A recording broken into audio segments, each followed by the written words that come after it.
Hello বন্ধুরা, আমাদের চ্যানেলে সবাইকে স্বাগত জানাই। তো এই ভিডিওতে আমি রিভিউ করবো তু ইয়া मैं মুভিটি। তো চলুন সময় নষ্ট করে ভিডিওটি শুরু করা যাক।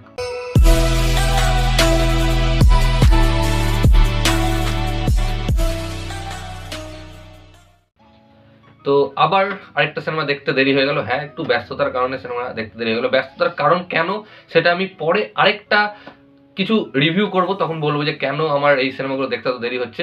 তো চলে আসি এই মুভিতে। তো এই মুভিটি ডিরেক্ট করেছেন বিজয় নাম্বিয়ার। তো দুর্দান্ত একজন ডিরেক্টর, যিনি ওয়াজির, ষোলো, শাইতান এদের মতো দুর্দান্ত কিছু সিনেমা আমাদের উপহার দিয়েছেন। বেশ ভালো একজন ডিরেক্টর, এবং তিনি চেষ্টা করেছেন একটু আমাদের বলিউডে অন্য ধরনের জনরা আনতে, কারণ এই ধরনের জনরার সিনেমা আমরা কিন্তু দেখতে পাই না। সেটা হলো রোমান্টিক সার্ভাইভাল থ্রিলার। তার সঙ্গে রোমান্টিকটা অ্যাড করা হয়েছে। হলিউডে আমরা সার্ভাইভাল থ্রিলার দেখেছি, প্রচুর দেখেছি।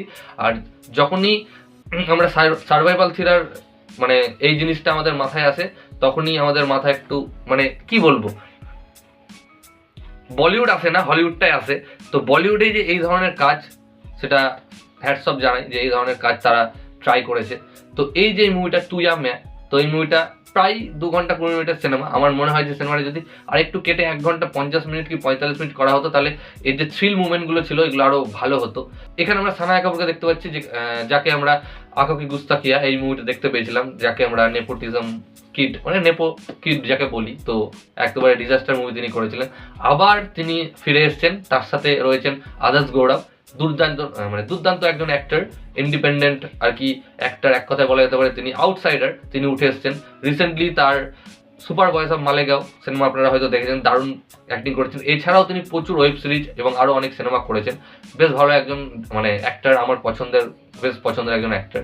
তো এই যে সিনেমাটা কেমন হলো, তো এই যে জনরাটাই বললাম ট্রাই করা হয়েছে আমাদের বলিউডে, রোমান্টিক সার্ভাইভাল থ্রিলার। হ্যাঁ, তো এই সিনেমাটার যখন ট্রেলার বা টিজার বেরিয়েছিল, বেশ ইন্টারেস্টিং লেগেছিল। হ্যাঁ, আমরা দেখতে পেয়েছিলাম যে একটা কুমির চলে আসছে, ঢুকে যাচ্ছে একটা সুইমিং পুলে, তারা কোনো কারণে আটকে গেছে এবং সেখান থেকে তারা কি করে সার্ভাইভ করে, তো সেটাই আমাদের দেখতে হলে এই মুভিটি দেখতে হবে। তো এই যে সার্ভাইভাল কথাটা বললাম, এবং কুমির যেহেতু চলে আসছে, আমরা ডাইরেক্ট আমাদের মাথায় চলে যায় যে হলিউডের সিনেমা লেক প্লাসিড, সেখানে আমরা প্রচুর কুমির নিয়ে এই ধরনের দেখতে পেয়েছিলাম। এছাড়াও আরও হলিউডের সিনেমা রয়েছে এই কুমির নিয়ে। তো এক কথায় বলা যেতে পারে ওখান থেকে ইন্সপায়ার, কপি বলবো না, কারণ এর যে ট্রিটমেন্টটা একটু আলাদা, বলিউডে যেহেতু হচ্ছে একটু আলাদা হবে। তো একটু রোমান্টিসিজম রাখা হয়েছে এবং একটু অন্য ধরনের মানে কাজ আমরা দেখতে পেয়েছি। তো যদি বলা হয় সিনেমাটি কেমন হলো, আমার বেশ ভালো লেগেছে।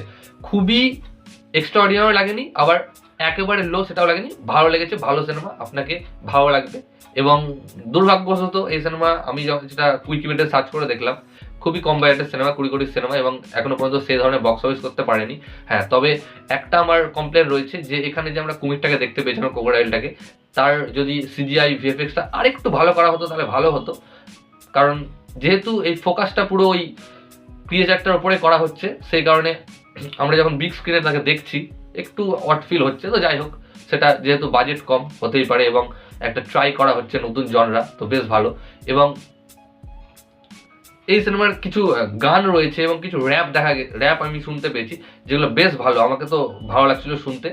আর যদি এই দুজনের কাজ নিয়ে কথা বলি, অ্যাক্টিং নিয়ে কথা বলি, আদার্স গৌরব অ্যাজ ইউজুয়ালি খুবই ভালো। তো সানায়া কাপুর ঠিকঠাক, তিনি যেমন অ্যাক্টিং করেন তেমনই করেছেন, এবং বলা যেতে পারে একটু বেটার, কারণ আগের সিনেমাতে তিনি তেমন অ্যাক্টিং করতে পারেননি, একটু বেটার বলা যেতে পারে।